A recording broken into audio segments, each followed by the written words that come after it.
So I have to talk about things as a mom.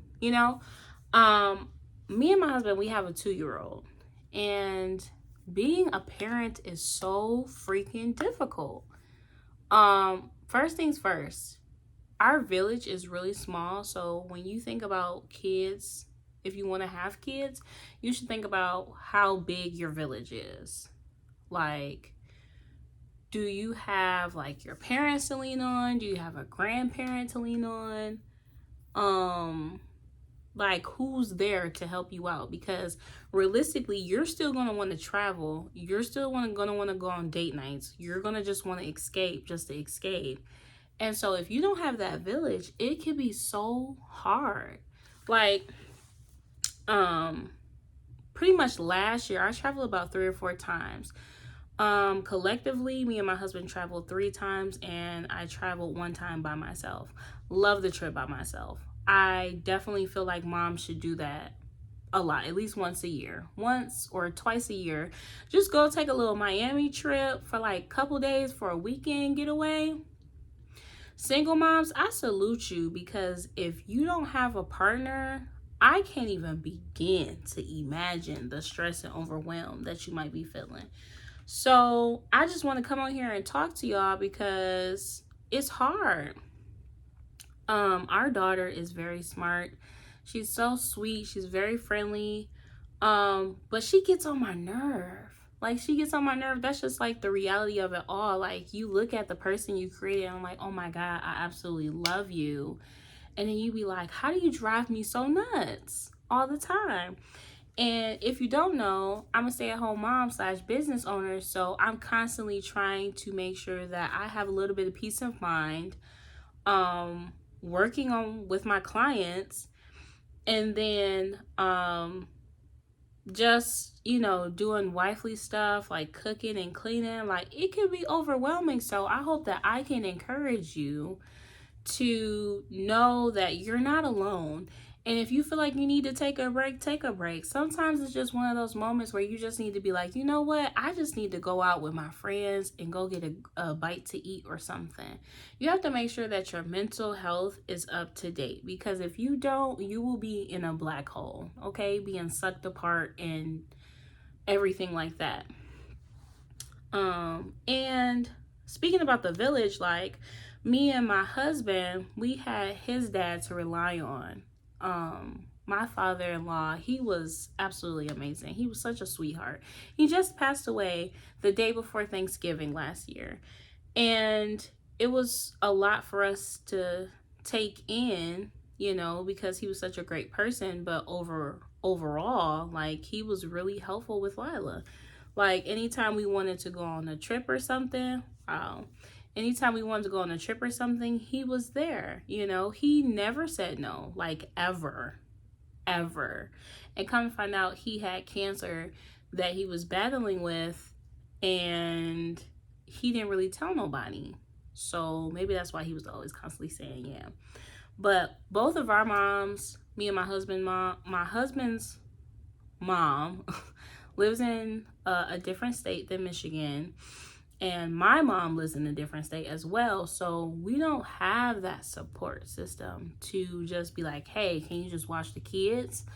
And when you feel like you don't have nobody to help watch your kids, when you just want to go escape, it just makes you feel trapped. So if you are married, I encourage you to just get out the house more. Like, just get out. If that means going to take yourself to Olive Garden and getting a soup and salad deal because it's cheap, look like you about to get the soup and salad, sis. If you've just been wanting to just get a hotel and just disappear, please do so. I know hotels can be like a lot, because if you get a hotel that's like $50, they got roaches. So let's not pick that option. And then, if I must say, me and my cousin, we were talking about having more kids and stuff, right? And I believe that is beautiful for her. And I want to be on that train one day. But I am off the train of wanting to have more kids because it's so many things involved. Like, my pregnancy, I had hyperemesis. So it's not the, oh, I just, had a little morning sickness, I threw up, my baby is good, we've been great all day, I had a cheeseburger, french fries, pancakes. No. For me, I was puking at least 8 to 10 times a day. If I moved like this, I threw up. If I drank a sip of water, I threw up. I was dehydrated. My ketones were off the charts. I lost 10 pounds in 1 week. I was asking God to give me the strength because I really thought I was going to die. I didn't think I was going to be here at all because everything made me throw up. It didn't matter if I took the medicine. If I didn't eat, I got nauseous. If I did eat, I got nauseous. So for 22 weeks straight, I just was throwing up. And then when I did have the capabilities to eat something, I can only eat baked potato for the rest of my pregnancy. No lie, for breakfast, lunch, and dinner. I turned into a baked potato. So, and the doctor told me, he was like, well, if you have hyperemesis, there's a 90% chance you could have it again. So I was like, dang, like thinking about having another kid and just devoting 9 months of my life to doing that is overwhelming to me.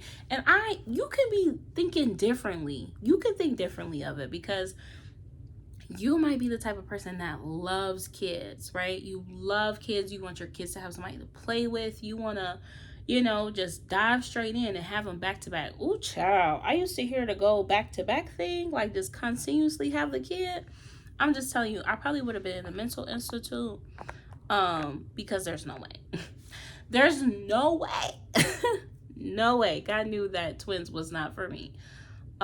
So that is a difficult role. But then it's like you battle between like, man, like what would life be like if I had a son, and what does that look like? All the snuggles and the baby fever and the clothes. You pick out the clothes, like it's just such an overwhelming feeling. And like Lila received so many gifts. Oh my God, so much love and support. Like people were still buying stuff almost till she was 1 year old. Like I don't think we really had to buy diapers until she was almost 1.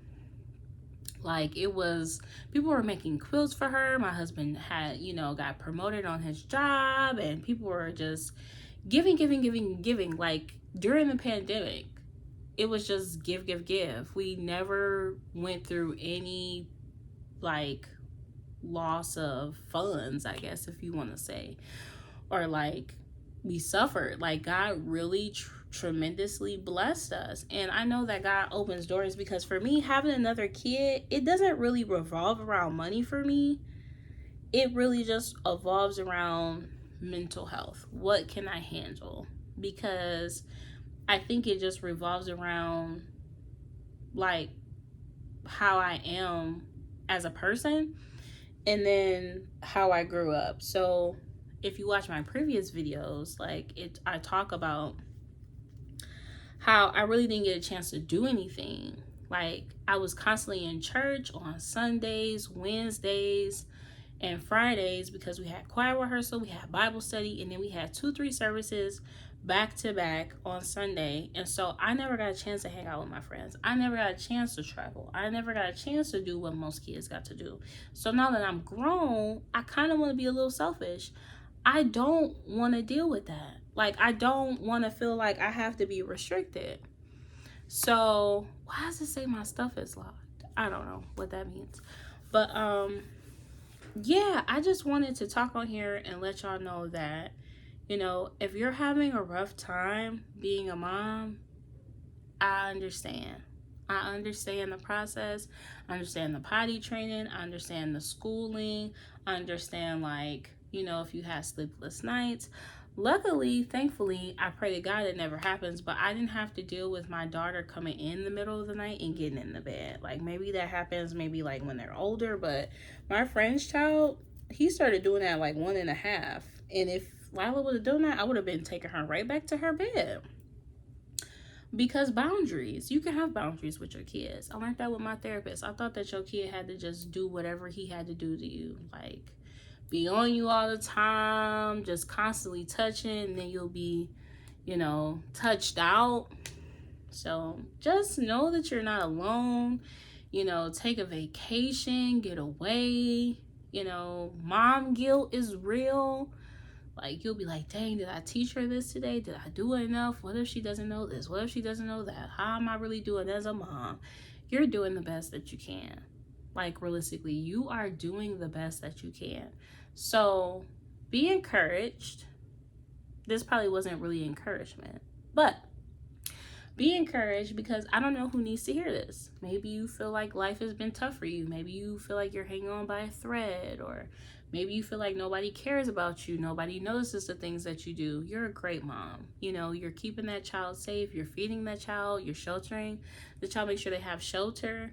Like, you're doing what you can. So, yeah. Thanks for watching my video.